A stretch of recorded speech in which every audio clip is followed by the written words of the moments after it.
Welcome back. We have been talking about the synthesis of polycarbonate in the previous class, and we are going to continue on the same topic today. So, just to recap, what we did in the previous class was to discuss three main synthetic routes to polycarbonates. One of them is interfacial polycondensation, and then there is melt transesterification, and then the third process is solution polymerization. We talked about the relative advantages and disadvantages of different processes. So, today we are going to talk about the fourth route towards polycarbonate, and that is oxygen or epoxide route to polycarbonates.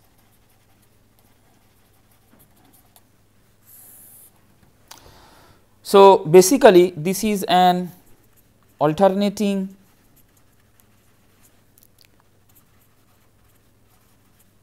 copolymerization,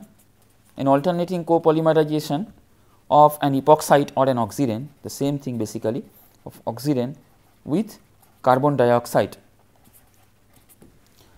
So, typically the process is something like this. So, you have carbon dioxide, you are reacting with an epoxide.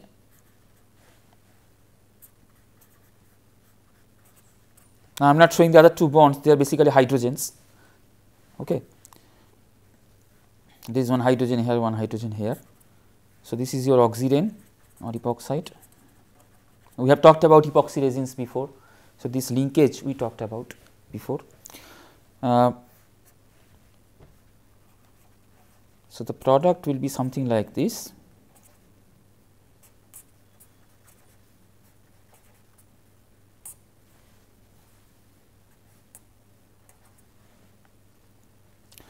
Okay.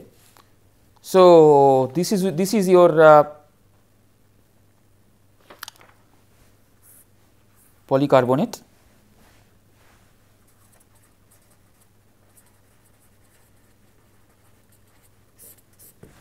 and typically this particular route is not going to give you aromatic polycarbonates. Remember, for bisphenol A polycarbonate we have aromatic rings that are coming from bisphenol A itself.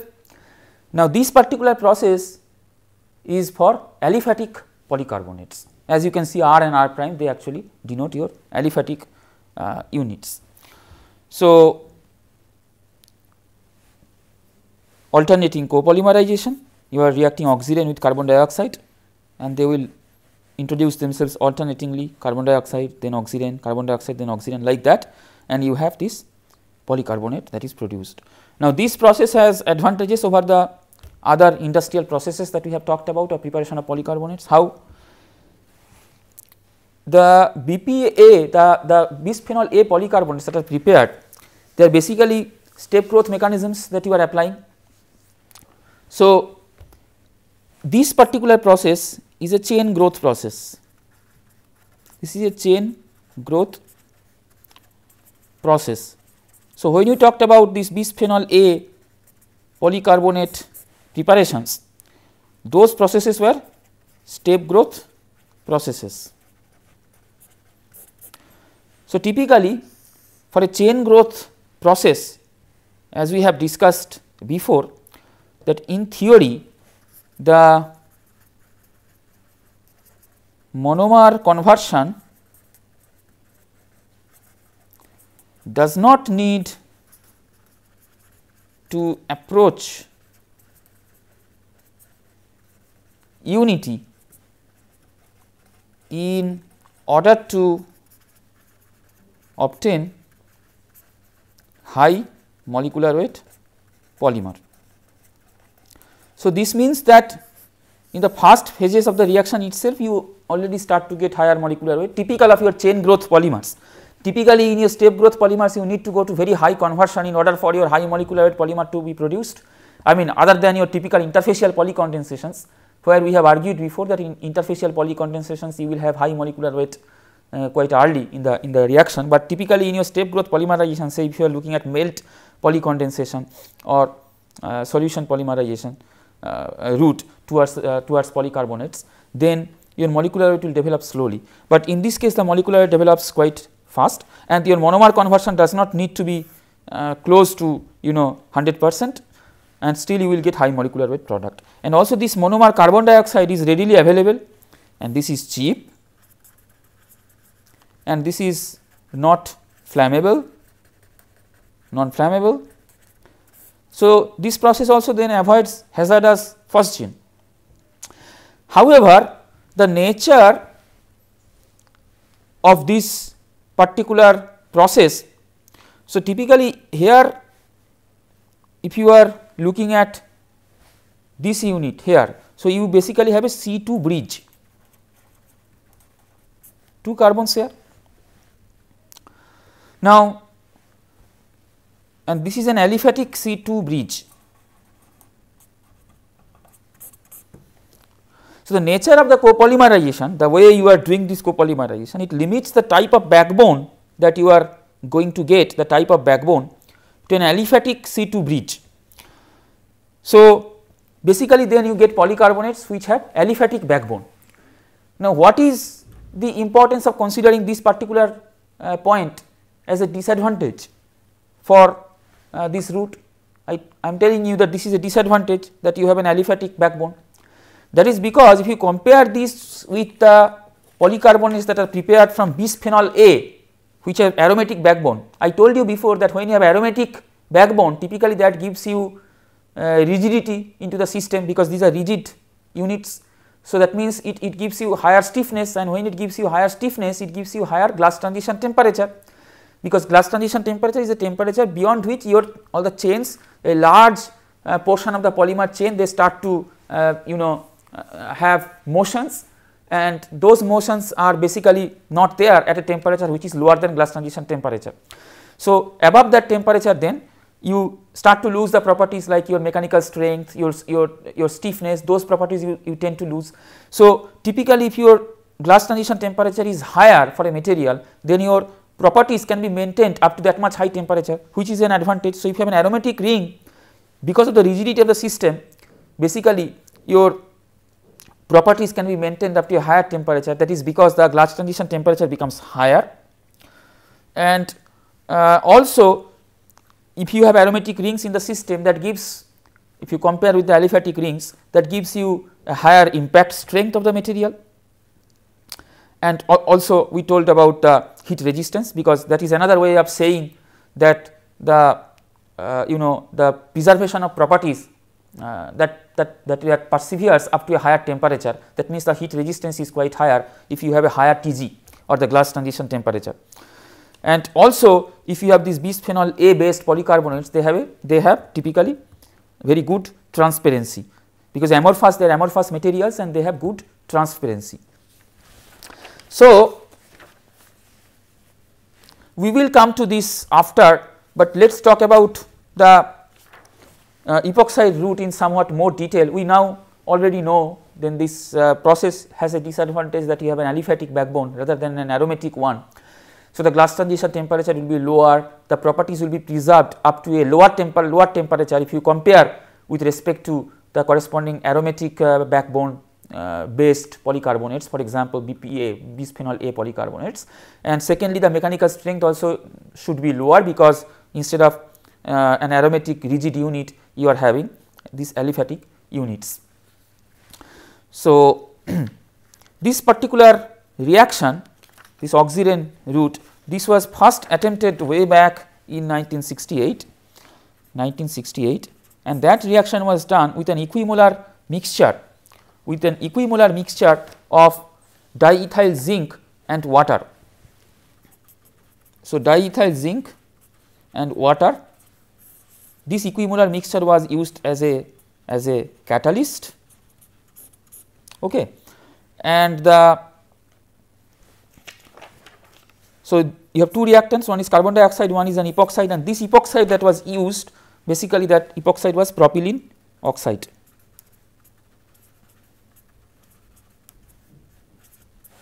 So, the propylene oxide that reacts with carbon dioxide in presence of a catalyst, more about that later, diethyl zinc water equimolar mixture, and then you get your aliphatic backbone based polycarbonate.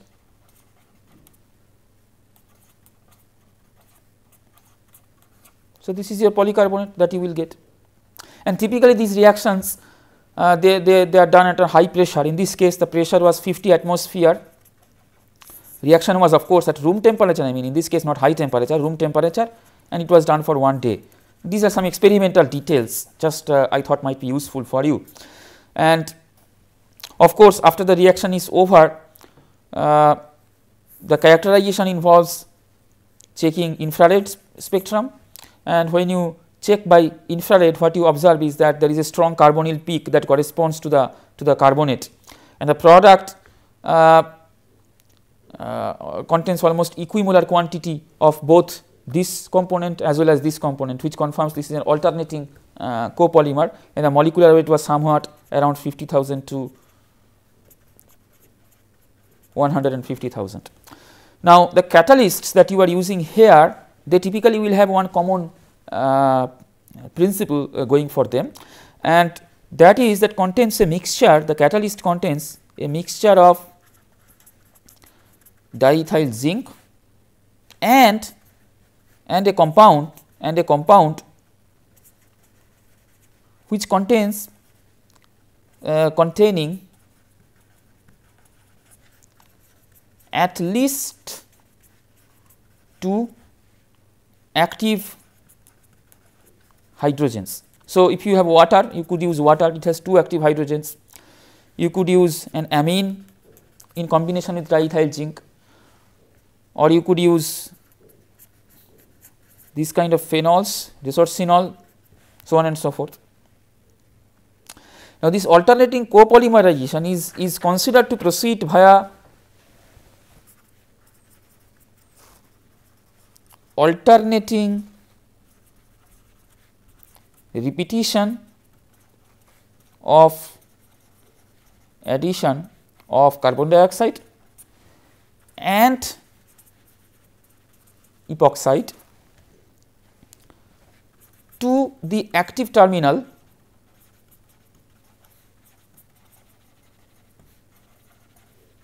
of the growing polymer. So, the growing polymer has an active terminal, and to which alternatingly your carbon dioxide and epoxide they are adding. So, a typical process will look like that. So, you have this is your polymer is growing, and then you are adding carbon dioxide, and this carbon dioxide is basically adding here. So, you will have X zinc, and then your carbon dioxide has come into the place, and then you have OR prime, and then in the next stage you will have the epoxide that will add to this. Epoxide has 2 carbons here, and let us say I am putting R1, R2, R3, R4. So, this epoxide now will add here. So, somewhere here, and what will happen is, so you have the this part, and then the epoxide will come here. So, you will have X zinc. So, it will open up of course C, and then this is the this carbon, and depends on the substitution of course. In this case I am just assuming it is this carbon R1, R2, and then the other 2 carbons 2 R units R3 and R4, and this oxygen has come here, and then this unit is there O CO OR prime. So, like this it can grow, and ultimately the repeat unit will be consisting of something like this. So, this will be your repeat unit. So, you will have C R1, and then you will have R2 there, and then C R3 R4, all right, and then your O CO, because this is going to repeat, and this OR prime is at the end from the start itself. So, that just goes outside here, say X units. So, this is your repeating unit. I mean in fact, this oxygen instead of putting here, you could put this oxygen here also inside, then also the repeat unit is correct. So, this is how the reaction will go. So, this completes more or less our discussion of the synthesis of bisphenol A polycarbonate. We have talked about 4 different routes to polycarbonates, and we have also told the last route, that was the epoxide route, that has certain advantages over the other routes. because it is chain polymerization, and typically you will have high molecular weight of the polymer without going to the very high conversion of the reaction. Also it is a phosgene free, but some of the other routes also have this kind of advantages. For example, melt transesterification is phosgene free, and interfacial polycondensation typically will have high molecular weight of the product produced, unlike your typical your general step polymerizations that we have talked about before. So, some of the advantages are also there in the other processes.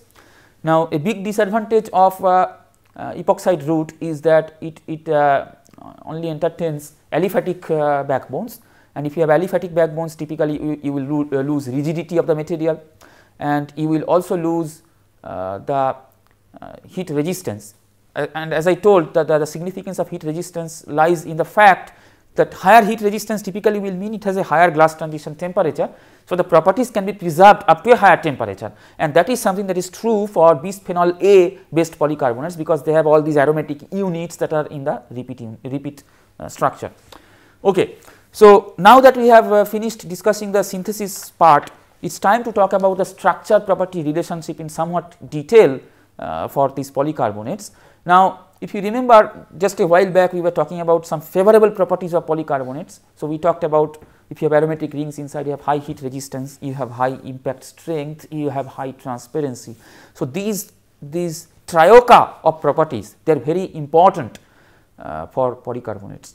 So much so that you would do different, you would research into different ways to enhance some of these properties. And of course, because if you want to increase, if you can increase the thermal stability of the material, in other ways if you can increase the glass transition temperature, then you have a greater range of temperature to play with, in which you can use the material for different purposes, because the mechanical property is not lost up until a sufficiently high temperature.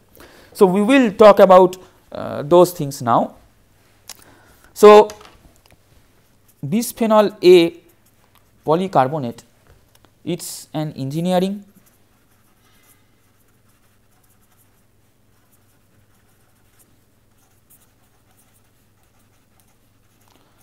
thermoplastic, and it has a unique combination of key properties which I have already told before. So, this has extreme, now I am going to write it down so that you have some time to ponder over the importance of some of these particular points. So, extreme toughness. So, it means basically high energy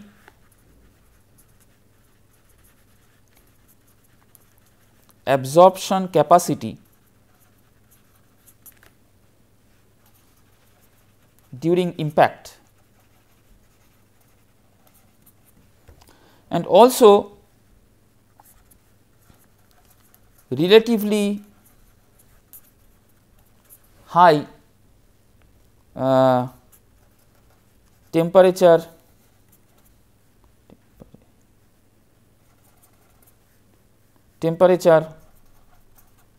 resistance, which is expressed by glass transition temperature of around 150 degrees Celsius. Typically, your bisphenol A based polycarbonate, unless modified by other means, they will have a glass transition temperature of around 150 degree Celsius. So, that would mean that the essential properties are maintained up to this temperature, and they have, these materials have outstanding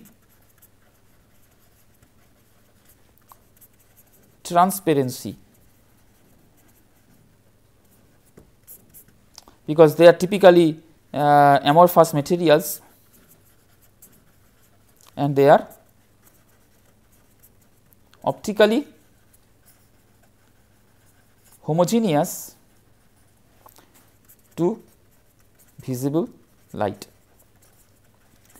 So, these properties, very good transparency and then high temperature resistance, extreme impact strength, these are very important properties that signify your polycarbonates.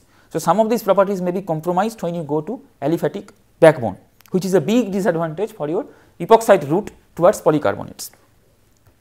Now, industrially used bisphenol A polycarbonates that are prepared, their molecular weight, I mean in this case the weight average molecular weight I am talking about, that is in the range of 18,000 to 35,000, which is not very high.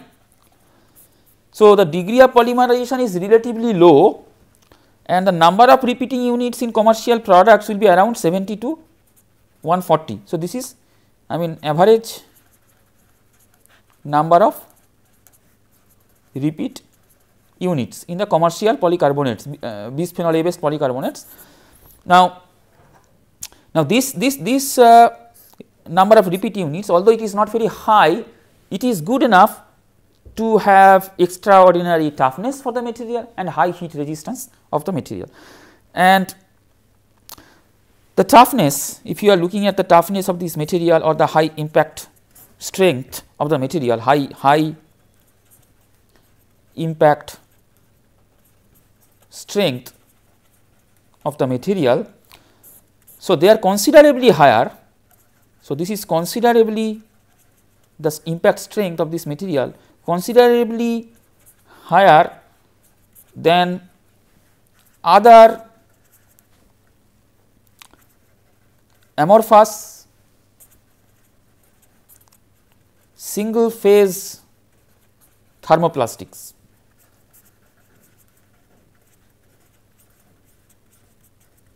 Example, polystyrene or polymethyl methacrylate. So, the impact strength of bisphenol A polycarbonate is significantly higher than some of these other amorphous thermoplastic materials, okay, because your bisphenol A polycarbonate is also an amorphous thermoplastic material. So, it helps to compare these materials with their counterparts which are of the similar category. Okay. Now, of course, this is not very high, and of course, as you understand, the mechanical properties will continue to increase or continue to be enhanced or continue to get better as you go to higher and higher molecular weight. Then the question is, why do not we go beyond this molecular weight? The first thing is that we already will have enough of the properties, good enough properties for industrial purpose at this kind of molecular weight in this range. And the second thing is that when you go to higher and higher molecular weight beyond 35,000, so what will happen is that when the molecular weight reaches higher than 40,000, the material cannot be processed. The material cannot be processed. Why? Because the melt viscosity will become extremely high. Melt viscosity becomes very high. So, you remember all these concepts are interconnected, because we talked about melt viscosity when we are talking about melt transesterification process, and there we argued that towards the end of the reaction you have increased the temperature to almost 300 degrees Celsius, not only to facilitate the removal of your byproduct phenol in order to take the reaction forward, but also to have sufficient melt viscosity or melt flow characteristics at that temperature, because when you have a viscous product or a viscous melt, the viscosity drops when you increase the temperature. So, this melt viscosity is a problem for polycarbonates, and this is also one of the reasons why you do not go to very high molecular weight, because otherwise it becomes not easily processable, because the viscosity becomes too high. That is why you do not go beyond 35,000 molecular weight. 70 to 140 repeat units, that is good enough to give you good properties. All right. Now, let us look at the properties in somewhat more detail. So, you have a combination playing a role here. You have benzene ring present in the system, and you have bulky tetra-substituted carbons that are also present in the system. So, you see here, so this is your bisphenol A based polycarbonate. So, you have bulky tetra-substituted carbons that are present, you have these rigid aromatic units that are also present. So, all these things will lead to chain stiffening. We talked about this. So, this leads to chain stiffening because of the presence of the benzene ring, and secondly because of the presence of bulky